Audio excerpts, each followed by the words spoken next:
Current electricity का पिछला video, उस वीडियो में हम लोगों ने डिराइव किया था दो formula, resistance of A metallic wire और रेजिस्टिविटी का फार्मूला। आज इस दोनों फार्मूले से हम लोग समझते हैं कि what are the different factors affecting the resistance of a wire. एक वायर का रेजिस्टेंस किस किस फैक्टर पर डिपेंड करता है। See this formula, this will make it clear. You can say m is the mass of the electron and E is the charge of the electron. So mass and charge, these are constant term. Mass और charge को छोड़ के बाकी चार terms variable है।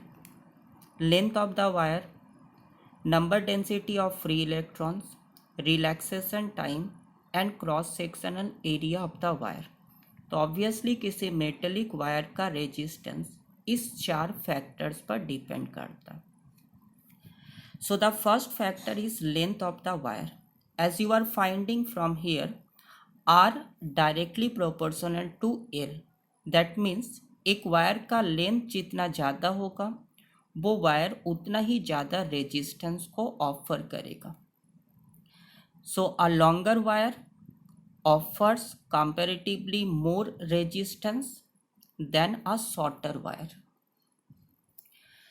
Second factor is cross sectional area, और इससे हम लोग रिलेट कर रहे हैं R inversely proportional to A। That is एक वायर का क्रॉस सेक्शनल एरिया जितना ज़्यादा होगा, मीन्स वायर जितना ज़्यादा थिक होगा, उसका रेजिस्टेंस उतना ही कम होगा। और यू कैन से एक वायर जितना ज़्यादा थीन होगा उसका रेजिस्टेंस भी उतना ज़्यादा होगा। Third factor is nature of the wire. Nature of the wire is determined by the number of free electrons per unit volume existing inside the wire.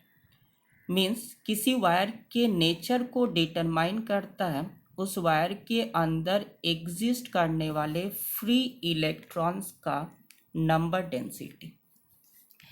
As you are finding R inversely proportional to N, means जिस wire के अंदर free electrons का number density कम है उस wire का resistance ज़्यादा होगा, और जिस वायर के पास number of electrons per unit volume ज़्यादा है उसका रेजिस्टेंस कम होगा। For example you can say silver is the best known conductor.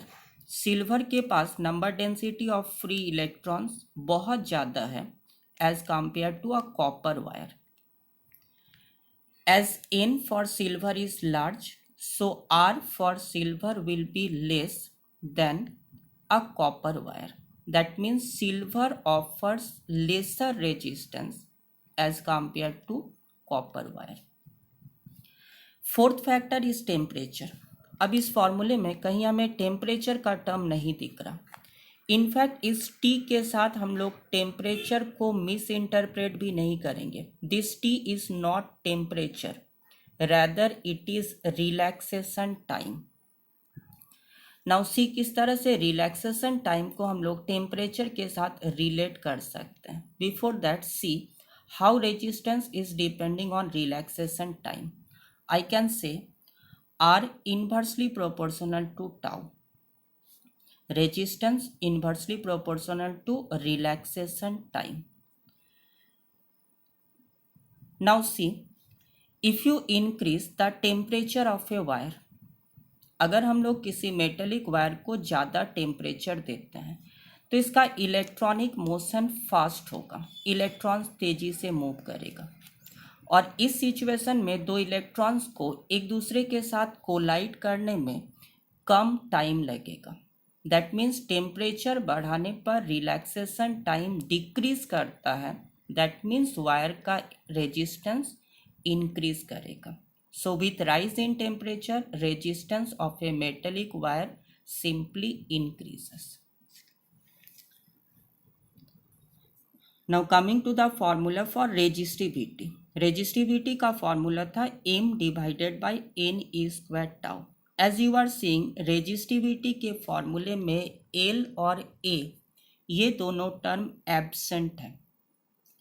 It means resistivity of the material of a wire neither depends on its length or its cross sectional area. Resistivity length और area of cross section के ऊपर depend नहीं करता. तो resistivity सिर्फ depend कर रहा दो फैक्टर्स के ऊपर, जो रेजिस्टेंस के केस में भी था, rho inversely proportional to n, that is nature of material of the wire. जिस वायर का number density of free electrons ज़्यादा होगा उसका रेजिस्टिविटी कम होगा, और यू कैन से जिस वायर के पास नंबर ऑफ इलेक्ट्रॉन डेंसिटी कम है उसका रेजिस्टिविटी ज़्यादा होगा. सेकेंड फैक्टर इज टेम्परेचर, जिसे हम लोग रिलेट करेंगे once again with relaxation time. Again you are finding rho inversely proportional to relaxation time, rho inversely proportional to tau. That means if you increase the temperature of a metallic wire, अगर हम लोग किसी metallic wire के temperature को increase करते हैं, temperature increase करने से रिलैक्सेशन टाइम का वैल्यू डिक्रीज करेगा. As I have explained earlier, temperature बढ़ाने पर रिलैक्सेशन टाइम का वैल्यू डिक्रीज करेगा, और you can say resistivity of the wire will increase. So resistivity, just like resistance, is also directly proportional to temperature for a metallic wire. Now the second topic we are going to discuss the microscopic form of Ohm's law. Class 10th में हम लोगों ने ohms law का formula derive किया था, उसी का एक ऑल्टरनेट फॉर्म हमें यहाँ दिख रहा. सेम डेरिवेशन है, डेरिवेशंस हम लोग पहले कर भी चुके हैं. Current density, that is current per unit area, और इसका फॉर्मूला था NEVT. Instead of VT I have written E tau by m. So J equals to N E into E square tau by m into E. Now this very term N E square tau by m, this was the expression for conductivity. See my previous video, this was the expression for conductivity sigma. So I can write J equals to sigma E. Alternately, you can write J equals to sigma means 1 by rho, where rho is the resistivity of the material of the wire, into E. Or after cross multiplying, E equals to rho J. So either this formula or this formula is called the microscopic form of Ohm's law. क्यों इसे Ohm's law का microscopic form कहा जा रहा? Ohm's law का formula था V equals to IR. You can say potential voltage directly related है electric field के साथ. करंट का रिलेशन होता है करंट डेंसिटी के साथ, और R is related to rho as R equals to rho L by A. So you can say this formula or this formula is just a smaller version of Ohm's law. So J equals to sigma E or E equals to rho J.